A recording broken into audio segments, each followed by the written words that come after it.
Hello, thank you for joining us for this session. I'm Rachel Bowden, part of the books team at Book Trust.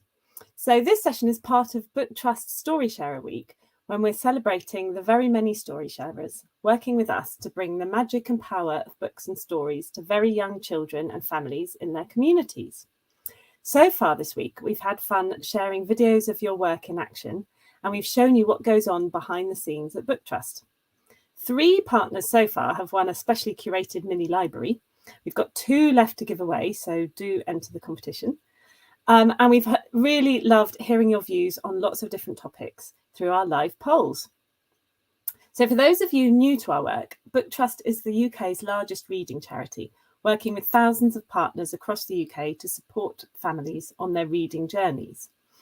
And today we have a fun-filled 45 minutes coming up with our wonderful writer-in-residence, Michelle Robinson, the award-winning author of many brilliant picture books, such as 10 Fat Sausages, 1, 2, 3, Do the Dinosaur, and Goodnight Spaceman, which was read in space. Michelle knows how to make books fun for very young children. And so in this session, Michelle will share some of her hilarious books, and she'll be sharing her favourite tips on sharing stories. And then we'll round up with 15 minutes at the end for a Q&A. So please do pop any questions into the comment box on both YouTube and Facebook as we go, and we'll try to answer them all. So we are live, so bear with us if there are any technical issues, although fingers crossed that won't be the case. This is going to be recorded and available afterwards, so you can come back to refresh your memory on all the nuggets of wisdom that Michelle shares. So without further ado, here's Michelle. Hello! Hi, Rachel. It's good to be here. Thank you for having me. So yes, I'm going to try and get through as many fun ideas for making reading fun as I can. Rachel, if you come up with anything as I chatter, please interrupt me. I don't mind at all. It can be good fun. Yeah. So thanks to everyone who's here. It's really good to know you're there. And yeah, if you have any questions as we go along, pop them in the comments box and I'll try and get to them as we go. So yes, how do you make reading fun? I think really the main thing for me always is relax. I remember being in school, which feels like a very long time ago now, but it's still very, very close in my memory.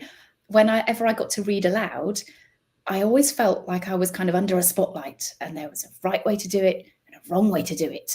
And I was just terrified of doing it the wrong way. So what if I mess up? What if there's a big word and I don't know what it is, or I don't know how to pronounce it? And it just makes me feel kind of like a rabbit in the headlights, panicky. And luckily, I guess, as I've gone through life, my job has involved a lot of reading aloud and having to read aloud, whether I feel brave enough to or not. And what I have realised through doing that over and over again is that there is no right or wrong way. You can't go wrong. Messing up, fumbling over words, not knowing what a word is or how to pronounce it, it doesn't matter. That's not wrong at all. So I would say the main thing is to relax, because you can't possibly go wrong. If you are reading a book or sharing a book, not necessarily reading, you can sit and look at a book with young children, look at the pictures, talk about it, ask each other questions about what's going on, then you are doing nothing wrong at all. You're doing everything right. The more times you can do that with young children, the better. So just don't worry. And that's what will make it fun. Don't worry. So what I like to do as well, before I start reading a book, any book, and say you're at the library and maybe you're letting your children pick a book and bring it to you. That's a good thing, because they've looked at the cover, they've seen something on it that they like, that's taken their interest, and they want to know about it. Maybe you can have a look at it as well, and you can ask the questions you're wondering out loud. Oh, I wonder what this one's about. So you might be thinking that. Well, say it out loud and wonder it with the children. Well, it looks like it's about vehicles, doesn't it? It's got some, and who's driving them? Who's driving them there, Rachel? Oh, I can see 2 dogs. They're having a lovely time. Yes. See, so, and this is, you start to talk about it and start to wonder, if you're planning a session ahead, maybe if you're in a library, a nursery or something like that, and you know you're going to share a particular book, it can really help if you have the time to read it through first to yourself, so you know what it contains. So if there's anything in it that might be a new thing that the children are encountering that you might need to explain, you can explain it before you start. So with this one, I might say things like, so this one's about dogs, and their job is driving. They drive for their job. They drive busy construction vehicles. And, do we know anyone who drives vehicles for their job? You can maybe talk about the people that you've encountered. It might not be someone in your personal life, but you can think about, well, there's the bus driver or the train driver or the bin lorry guys who come and drive the bin lorries for us every day. So you can start to talk about the theme even before you get into the book. So again, that's something you can do even if you're anxious about reading. Talk around it before you go. And I find the more I warm up by doing that, the more I talk, the more I discuss, the more relaxed I become. Because I'm into it, right? I'm flowing. So it's okay. It just warms up our voices. And actually, it's probably worth saying as well that when we're reading with children, I think as well we can get hung up on that we're supposed to be teaching them to read. And while, of course, learning to read is a massive part of why we read and why we want our children to be able to read so that all of life is open to them and doesn't kind of give them obstacles, what we're actually doing is teaching communication. So with very young children, they want to watch the shape of your mouth because they're learning to form the words. And the more stories we have, the more stories we encounter, the better we get at expressing our own and relating to other people.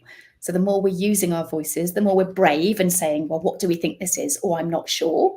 And encountering things we don't know about, the braver we get at doing that. So just remember that. And that keeps it fun too. So one of the other things I do, sorry, I'm really waffling. So you have to tell me if I'm waffling. Not at all. All I was going to say was, that's fantastic because the children love hearing the voice, don't they, of the adult and engaging with that. And loving that attention as well, especially if it's one-on-one. Absolutely. It's the best. And when you are with a child and you're looking at that book together, you've maybe put your phone aside, it's just you and them, or you and a group of children too. That is so amazing to them because they can ask you their questions and it's really important that you listen. They might ask questions that seem silly or that seem unimportant. If they're asking it, it's important to them. So one of the things actually that I love to do when I read, and that sharing time is so special. It really helps their confidence. But I like to ask questions about what's happening. So I might say, let's find a good one. So I might say, oh, what's happened here? Oh, I've got to get it in front of the camera. What's happened here? What's happened to that poor vehicle and the dogs? Can you see? They're splattered in mud. They're splattered in mud. And again, even if there are words on the page that you're not too sure of, you can still talk about what's happening in the pictures. That's what's really, really helpful with picture books. So I love to ask questions. So even if there aren't questions asked in the words that are on the page, you can stop and ask questions. I also like doing spotting things or asking. So this is just the end papers. And I might say, do you have a favourite? Which is your favourite? And then because I want them to be interested in me too, I'll tell them which one's my favourite and why. Or is it because of the colour? Or is it because of the shape? And I just like to, it's really fun. One of the other things you can do that makes books really, really good fun is say, spot things. So let me say, can you see the snowman? Can you see the snowman? Yes. Yeah. And then that's another way that children can use their eyes. They're looking at the pictures. They don't need to be able to read the words. You can get them to spot something and ask you to find it. So you can, that way they're just as good as you are at reading the book because they're doing the same thing they see you doing. So that can be really good fun. So asking questions. That's a lovely point, actually, really making them feel important and equal in the experience. Yes. Of sharing it and talking about it. Yes, and it gives them that control because I really strongly feel that young children have control over so few things.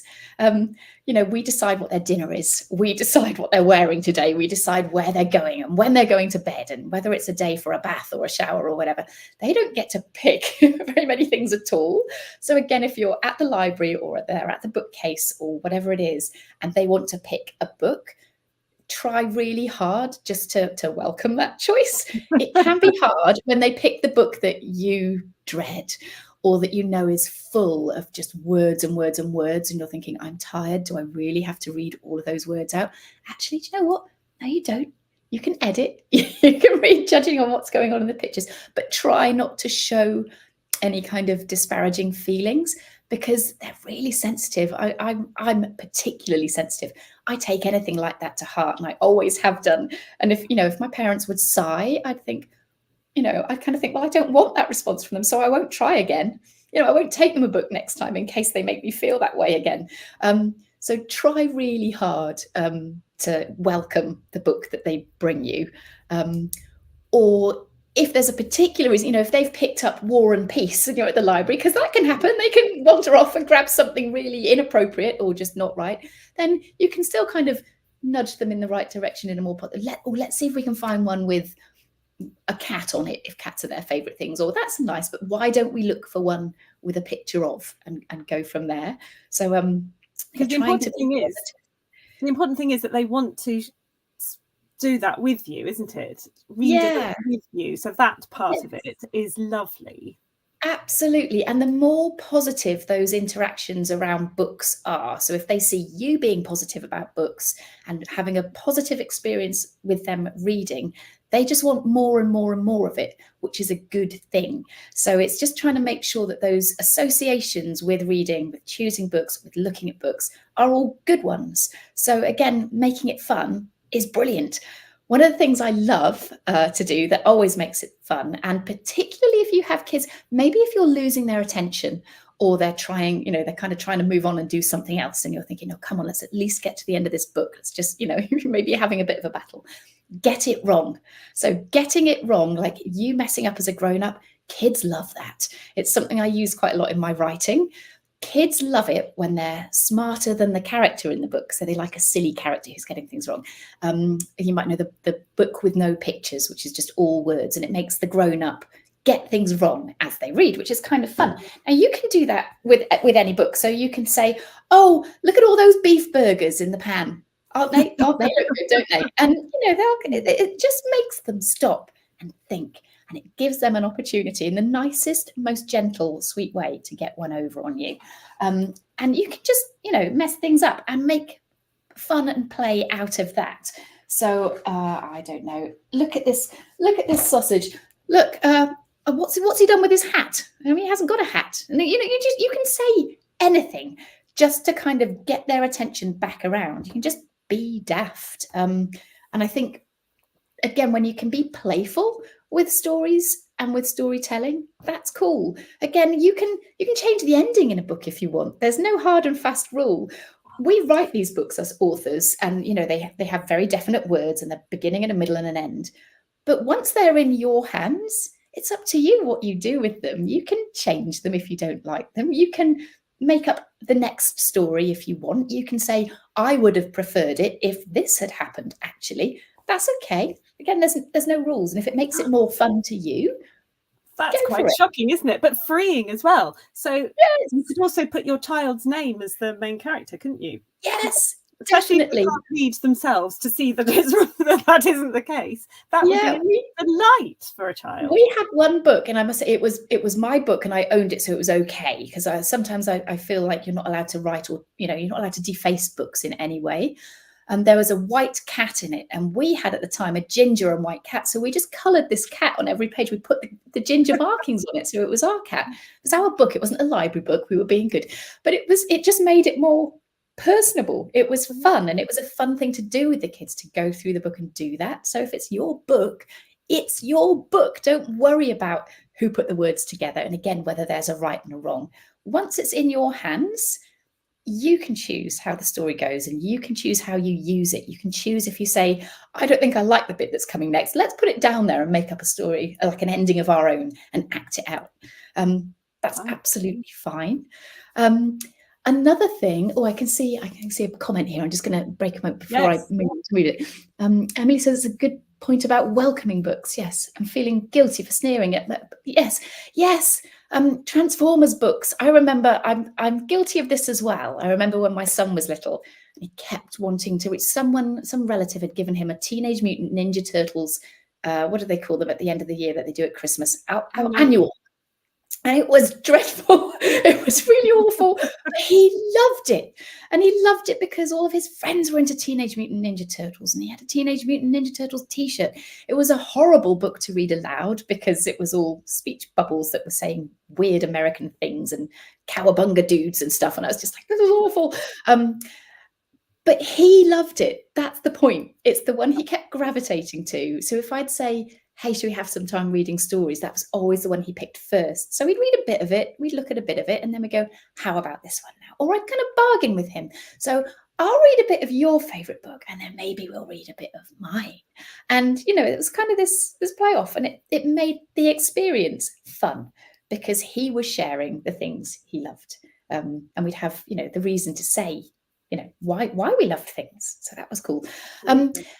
So I'm just going to bring us back to the personalizing books, because Tom has made a comment to say that he's used Post-it notes before to personalize it, which is a brilliant idea, I think. That's really cool. Yeah, it's really good fun. I keep seeing adverts in all my social media feeds for like these books that you can pay for that have your child's name in, but you can do that. You can read it with their name, particularly when they're still so young that they can't actually read the words. That can be fun. And actually that can be a really good literacy kind of jumping off point. You could get your children to write their name over and over again on Post-it notes and put it on the pages and stick it over the names, because learning to write your name is it's like one of the first things they learn to write. I always feel really sorry for kids who have a name that's really long and full of like complicated vowels and things. But yes, that can be a really good fun. I like that idea, Tom. That's really cool. Sure. And Katrina says she does this as well, especially when her children have unusual names that perhaps don't obviously appear in books very often.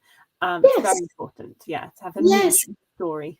Definitely. And, it's really important to see, for all children, to see themselves represented in books. And I think representation in books is getting better. But absolutely, you can make it even more representative by making it your child. Why not? It's fine. I think that's really good fun. Naming characters is something that quite often I steer away from completely. I don't give the characters in my books names for that reason, so that anyone can kind of project themselves into it, or that you can make up the names for characters, because that's fun too. So I have a book, How to Wash a Woolly Mammoth, and it's just about a girl and a mammoth. They don't have names. And whenever I share that one, I say, well, what do you think they're called? What would you call them? If you had a pet woolly mammoth, what would you call it? It's just one of these fun ways that you start to think about the story or the book beyond the book, and it makes it bigger than that 2-3 minutes where you actually share a picture book. It starts your imagination firing. And again, that's all just really, really good, because it makes children enjoy the book more, have more fun, have a more positive experience with reading, and want to go back to it. So yeah, that's all really cool. And then that itself leads on to lots more benefits that we know. Yes. Beyond the literacy, but the reading for pleasure. Absolutely. Yeah. Yes, the benefits, proven time and again, and I know Book Trust has done lots and lots of research, and so have other places, and it all ties in. It's just a truth that the more we share books, the more we actually do that together as well. That togetherness is so important. It just has the most huge and far-reaching benefits that sometimes I think it's hard for them to feel particularly tangible in the moment, particularly if it's not feeling like it's going well, because it's all well and good to say, always make reading fun. Let's be honest, there are times when it's a disaster for whatever's going on around you, or in your head, or in your lives, or how your children are doing that day. But here's the thing, it's all stepping stones. It is all adding up. And it is all kind of building this brilliant bedrock that kind of just sets them going on the best path. So yeah, I think that's the other thing, is don't feel discouraged. If it's a bad reading day, that happens. We're all human. So yes, and that can feel pretty rough. So actually that's another really good way that you can make reading fun or interesting, is to talk about the feelings on the page. So you can look at the characters' faces, or maybe their body language, or what's going on, in the action, and you just look at the pictures. And again, this is a way that children read before they can actually read the words, or even when they can, even when they're a strong reader. It's really good to just kind of step outside the story a minute and go, gosh, how do you think they're feeling? Because, especially with the way pages turn in picture books, something might be all up in the air and terrifying one minute, but over the page, things are okay. So it can be quite a nice point to stop and say, gosh, how must they be feeling right now? How do they look? How does their face look? Oh, that can't be very nice, can it? Or how do we hope they might feel over the page? Or do we still think they'll feel that way at the end of the story? And it's just another really nice way of getting them to consider what's happening in the story, and actually just to build their empathy, and again, the way they relate to other children and other people outside of reading and in real life. But yeah, it just kind of lengthens the fun and the time you spend with a book. So that can be really good. Counting things. This is another really fun thing. So you can even get numeracy in, but it's just fun. Again, it doesn't have to be a specific counting book like 10 Fat Sausages, which has some counting in it. You can count anything. So again, you can look even on the back cover here. You can say, how many vehicles can we count? Or how many red ones? Another thing I do like to do when they are starting to think about letters of the alphabet, I could say, how many letter O's? Letter O is a really good one to start with because we know it's a circle. Or how many doggies on this page? And that can be a really fun thing, because actually it just gets them to dive into the pictures for longer and really spend time thinking about them. Because kids do usually find spreads in books that they will pore over forever. So, sure. And you can kind of, what can you see? And again, that's another point where you can be silly. So if there's a picture of a field full of sheep, you can say, oh, look at all those cows. And how many are there? How many cows? And they might say, well, actually, there are no cows, but there are so many sheep. So just a fun way of spotting things and spotting new things that you might not have seen before. The thing I find really funny, so I live in Canada now, so I'm joining you from Canada at the minute, but I would call a bulldozer or whatever, a bulldozer or a digger. And here they call them a backhoe. So, but even things like that, you can say, is it a dog or is it a puppy? Is he a puppy or is he a dog? What do you think? And again, it's just another way of encouraging confidence around reading and taking ownership of that book. There isn't one way to do it. There are a million ways to do it. And you can kind of dive in, dive out, read a little bit, go backwards. I do love that. You can go backwards and look and say, hang on, did we see that dog earlier? Wasn't he doing something different before? Go back and have a look. You don't have to read a book a certain way. There's no rule saying you've picked it up and you've started, now you've got to keep going to the bitter end. You don't have to. You can dive in, dip in and out, go back and forwards and read favourite bits. I think singing. Sorry, yeah. I was going to say, I think that's an excellent point, because children, that will also encourage the children to pick it up themselves if they've got it at home or you've got it out of the library, or even afterwards when they're sort of still with the book, and just look at all of this themselves and interact with the book without necessarily having to read, and therefore seeing it as a toy and something really fun and interesting. They can go and count things themselves, and that's hugely pleasurable, I think, for both the child and the adult, and just sort of makes it so positive, which is really definitely great. Oh, the other thing is as well, if you have a kid who's really active, and so getting them to kind of sit still and read can be a problem. I know that can be a real problem. Well, you could say things like, can you see anything, I don't know, anything pink on this page? And they might spot the pink thing. And then you can say, right, can you see anything pink in the room? Go and get it. Or, do like a scavenger hunt. Oh, he's got a hat. Go and find me one hat. Or go and find me 2 bananas, and just do something fun like that, so that they're off doing something. So they're using up that energy, but they're coming back to the book and they want to know what next, what happens next, how can I be involved next? Or if the animals or the characters in the book are doing a particular action, if they're digging, how would you dig? How would you dig? And get them acting things out. That can be really, really fun. But the scavenger hunt thing one can work really, really well. It does mean that you have to be thinking, right, what have I got that I can safely send them off to get? But it's fun.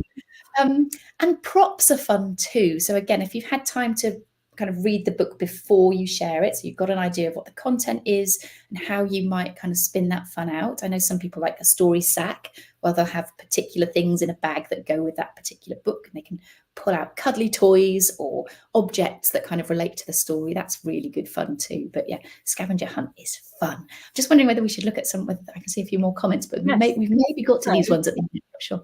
Yes. So one of them says, when did you start working with kids, and when did you develop your storytelling style? Oh, thank you, Bronwyn. I started working with kids. Oh goodness, I guess I think I first became a published author in 2012. And so I was kind of reading, professionally, as in doing author stuff, like doing events at libraries and things with Bookstart, and reading things out in 2012. By that point, I think I had my first child in 2009. So I had young children, but I've been writing for children since before then. But yeah, and how do you develop your storytelling style? Actually, it's informed by just keeping doing it. The way I write even is informed by how I know this will work out loud, because I share so many stories with so many children in groups, as individuals. And it's just experience, really. It's just doing it over and over again. And then you gain confidence, because sometimes I get nervous before events, and then I said to myself, what's the worst thing that can actually happen? I think, I'd have to like stand on a small child or something, but nothing, it's not going to happen. What's the worst that's going to happen?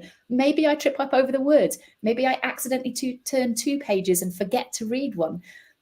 It's fine. And what us picture book authors have to do, of course, if I just read this at an event, say I've been booked for a 45-minute event, if I just read this from cover to cover, it would take me 3 minutes.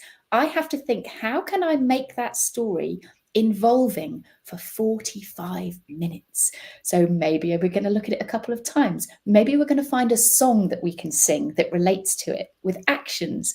Maybe I'm going to have some props. Maybe we can pretend we're driving vehicles. So I'm having to think of ways to fill a really long time. So it means I really have to come up with a lot of ideas. So that's, I think, how I developed my storytelling style, is having to think, how do I spin out this fun? How do I make this as interesting? How do I make, 50 different ways to read a book, is kind of where you're coming from. So the more you challenge yourself, I think the more you come up with these crazy ideas.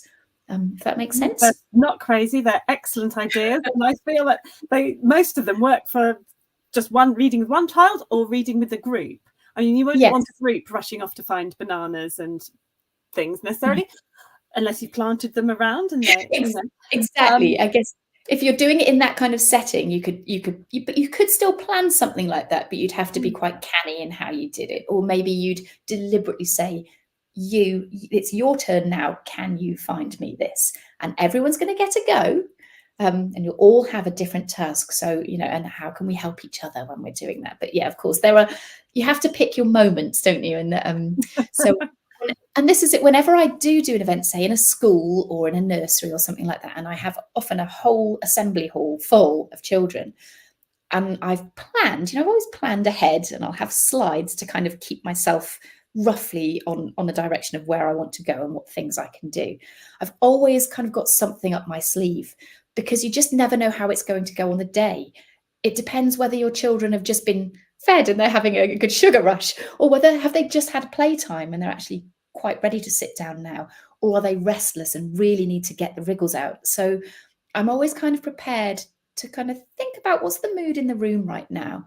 What's going to work the best? And just to be prepared to change tack. That really helps as well. And that helps stop you thinking, this is going badly, I'm doing this wrong. You're not. It's just that sometimes you have to kind of shift gear and try a different thing at that moment. But as long as you can kind of keep doing that, and I would encourage you, particularly if you're just reading a picture book, just try and get through it. Make sure they get to the end and get in that habit of, with a picture book, we're going to start, let's finish, even if we do skip ahead maybe to see how it ends, but just to get them in that habit of, it's reading time and we're reading a story or reading a couple of stories, we will get through it. I think that's just a good discipline to get them into. It's not ideal if you're really wanting them to stick with it, to always let them just wander off and leave it undone. That always feels a little bit I don't know, it always makes me feel sad. I think it doesn't. It just does. It's a funny one. You kind of feel a little bit like you haven't accomplished what you set out to do. So if you can somehow find a way, even when it's going badly, just by diversion tactics, but these fun tricks that you can pull out. Well, if you don't want to sit down, let's stand up and read it instead, and let's act it out when we do it. Or do we know a song about colours that we can sing for all the colour lorries? Are there some objects? Do you want to play with your toys while you can show these dogs your vehicles? Go and get your vehicles and let's show them to the dogs in the book. And just kind of mix up for the moment. So if whatever's going on with them, if you can just think about that, think, well, what might work in this situation? I think it can be nice to have crayons or whatever and paper with you when you're reading, so that you can, even if it's that have you got a red one and a yellow one, can you draw a red lorry? Because you can sit there, as long as they're with you and you're reading the story, if they're colouring at the same time, that's still a nice mindful thing for them to do, and it doesn't mean that they're not paying attention. It's like some people don't like audiobooks because they think, well, if I'm listening to an audiobook, that's not actually reading. It is. It just depends where your focus is. You're still getting a story. It's just another vehicle for delivering a story, but the visual really helps, particularly with young children. They need to see those pictures. But there's no reason why they can't also be creating pictures of their own, or saying, can you draw, there's dogs in this book, can you draw a dog? And maybe I can have a go too, and then maybe we can see whose is best at the end, or something like that. It's just a kind of makes it more of a varied experience, I guess, that the books can live off the page as well. So yeah, that's fun. Doing voices can be fun as well. Sorry, carry on. Yes, doing voices. Yeah. Well, because the pictures matter, the visual matters, but so does the sound, and that's a really key thing about reading together. They do love your voice. They do love hearing it. They love the rhythms and just the tone of it. It's lovely to have your voice talking to them and sharing a story with them. But they also really love it if you attempt another voice. You don't have to attempt accents and worry about whether you're getting them right or wrong. And you can also say, well, what do you think? Let's have a look at a different book. What do you think this sausage is saying? He's got a hot bottom and he's running out of the pan. What do you think he's saying? Or you can say, yeah, exactly. And what do you think? Is that how you think his voice is? I think he sounds a bit more like this. You can just be silly. You don't have to be good at doing voices. You can just muck about with the sound. And you can make sound effects for what's happening on the page. That's another really fun way to get, particularly mischievous kids who like to be noisy when they're reading books. And you can be noisy in libraries, it's fine. You can say, what's it doing? It's going pop and bang. Can you do a pop or a bang? Or can you make the sound effects of the digger in the lorry book dumping a load of gravel? What noise would that make? What noise does a motorbike make? And can you race around and be on a motorbike, and can you make the noise? Right, now race around and come back, and can you get back to me by the time I've turned the page? You can kind of have these fun, silly things. Yes, noise helps. Or if you find, we talk about singing, and I guess you always think with young children it's got to be a nursery rhyme, or it's got to be, a very cozy song. It can be a pop song. It can be a song off one of your favorite albums. You can hook up Spotify if there's a link to what you're doing and it's a song you love. Who let the dogs out or whatever. You can have fun with that. If you can make a link, then have fun with it. Choose the things that will make you enjoy it too. Because if you're enjoying yourself, then the kids will. If you're kind of going, oh, a book, they're going to feel that too. They take their cues from you. So if you really don't want to sing Old MacDonald Had a Farm for the millionth time, then sing something different. Play a tune or a song that you genuinely love. And you can use books as kind of springboards. So you can Google, has this author done a reading of it online? Or are there any colouring sheets that might go along with it or match up with it? Or are there some fun craft activities, that we can do? And maybe, look on Instagram, look on Pinterest, look on YouTube, watch things together as well that kind of expand their interest in the story.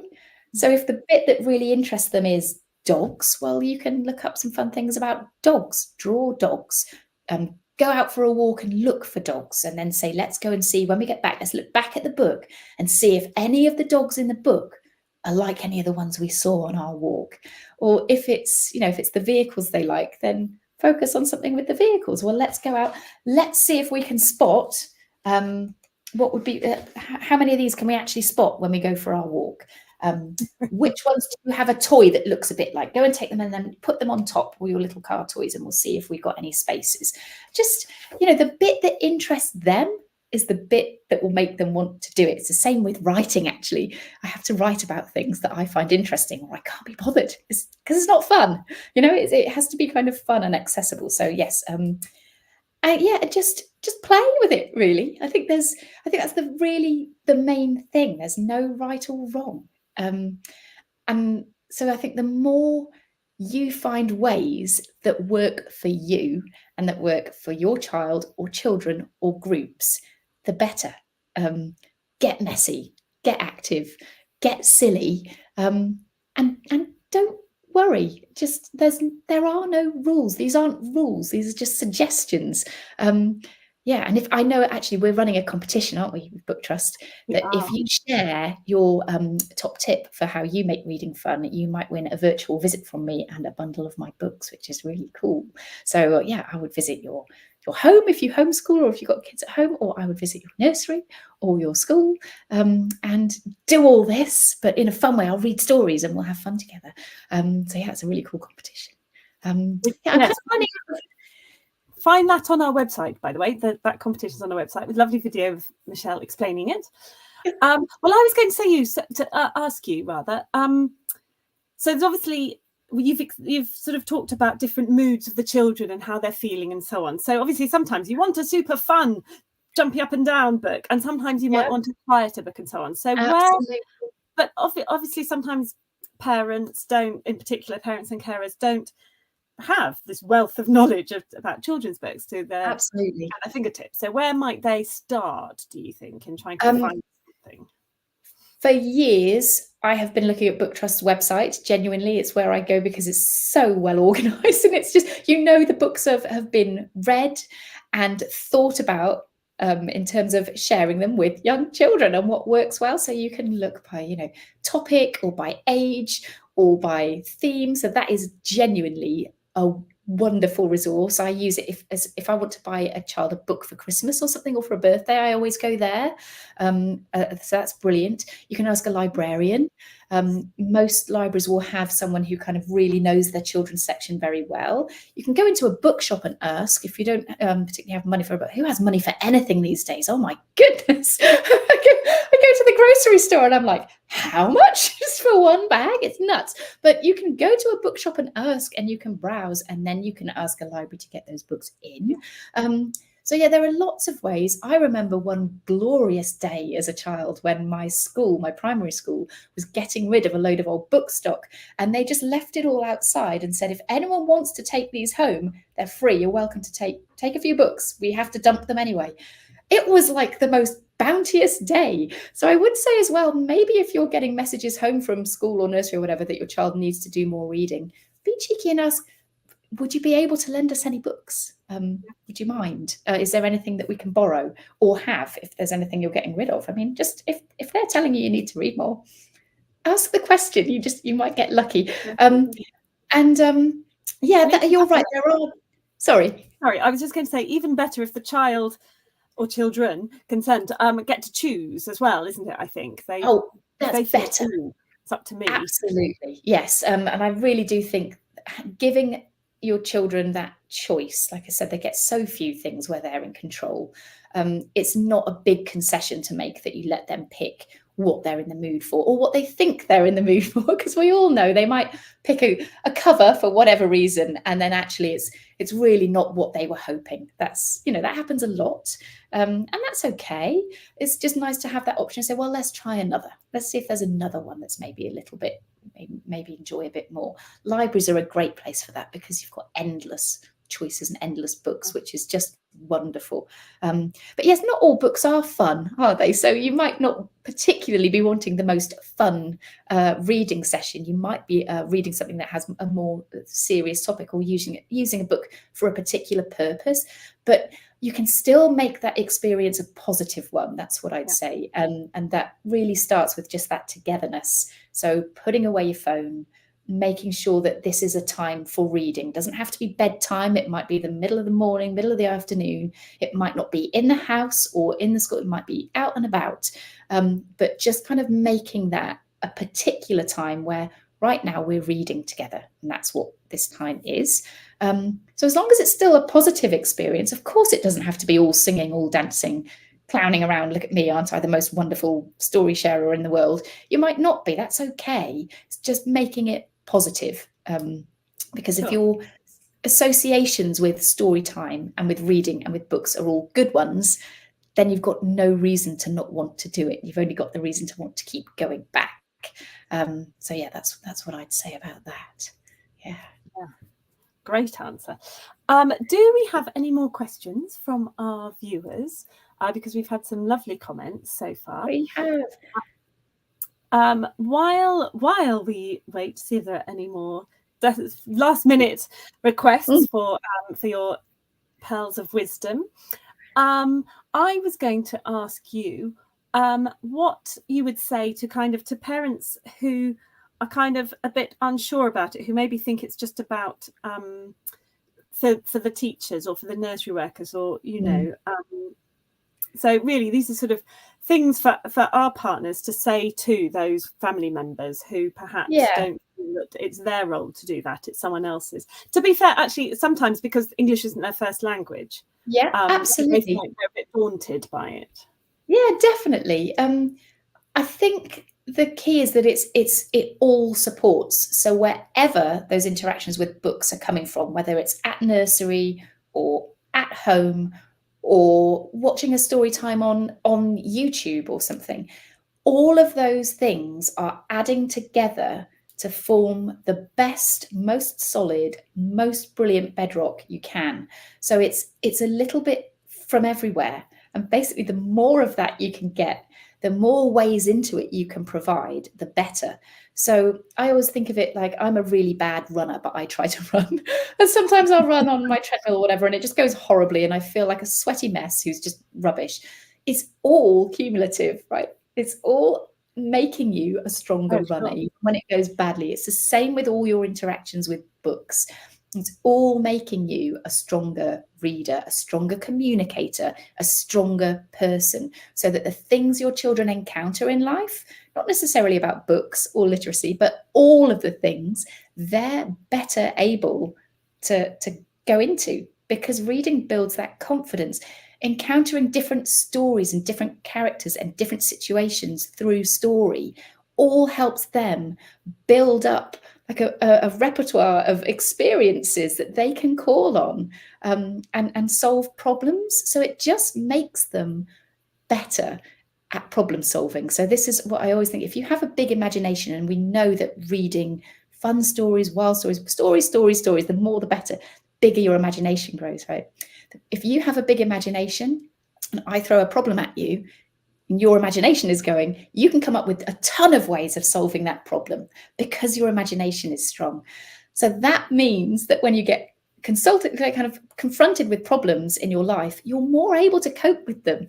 So as a parent, reading with your children in any way, anytime you can share a story is good. By growing that child's imagination, you're making them a stronger person. You're getting them more fit for anything they're going to encounter in life. So just see it. If you're sharing a book in any way, you're doing a good thing. You're moving forward. You're becoming stronger, and they're becoming stronger. It's the same with my word count. If I'm writing a book, I delete more of it than ends up in the book. And if I thought all those bits that I deleted were wasted, I'm wrong. I'd never get to the end goal if I didn't make mistakes and put the work in to get there.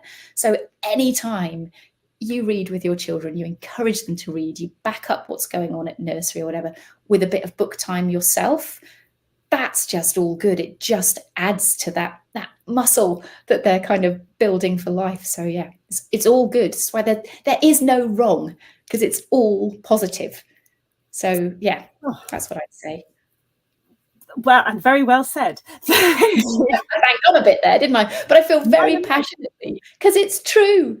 It's just true. It is true. And all our research shows that the very, very long-term benefits for lots of different people reading to children are just incalculable, including they sleep better, which is, I think, one of the most important messages to tell parents. But we're going to have to stop now, I'm afraid. And I'm going to say thank you so much, Michelle, for your... Thanks for having me. And thanks for all the lovely questions. Oh, I can see there's one more question coming in. Oh, is there? Can we answer it? Oh, I don't know. One more question. Come on. Oh, sorry. I wonder whether you mean what specific book or what specific things. As very little babies, I would say, really, if you can, mouth shapes. So assuming the parent or the carer is there too with these very little babies, anything that makes the mouth make shapes. So goo and boo. So anything where you can make those sounds. So that's what I'd say. Focus on anything with mouth shapes. So have a look at those baby board books or books where maybe there are rhymes with lots of repeated sounds, and get the parents so that it doesn't really matter at that point if that tiny baby is looking at the book. They need to be looking here. So yes, you can look at the book together, but it's actually that face-to-face, lap time and face-to-face. This is the bit that's all about. So making sounds, and they copy, they mimic, even that young, they mimic. And that's what really, really helps them gain that communication skills. And also, again, to build that positive association with libraries and books. So yes, anything that's about good sounds. So look for books with good words that make you make good sounds over and over again. So yeah, that's what I'd say. Excellent advice. Got to get those clever little babies' brains going. Yes. So thank you again to Michelle for wonderful. Just keep thanking me. It's great. You're welcome. Yes. And thank you everyone for your questions. Please make sure you enter her Writer in Residence competition, because you can win a bundle of her books and a virtual visit, as she said. And this Story Sharers Week is all about sharing the impact that partners have in helping families access the transformative benefits of reading, as we've mentioned. So please do join us tomorrow on social media for our final live poll of the week. Also for the launch of our Axel Scheffler competition, which gives you the chance to nominate a colleague to win an original Axel Scheffler illustration, which is gorgeous, obviously, and which celebrates your colleague's contribution. And also join us for a roundup post of the week's activities. And for more tips, advice, and links to research and case studies on sharing stories and books, please check out our Storyteller Hub and our Partner Resource Guide, which are both available on the website. Thank you very much again to Michelle. Thank you, everybody. And goodbye. Right, thanks for coming.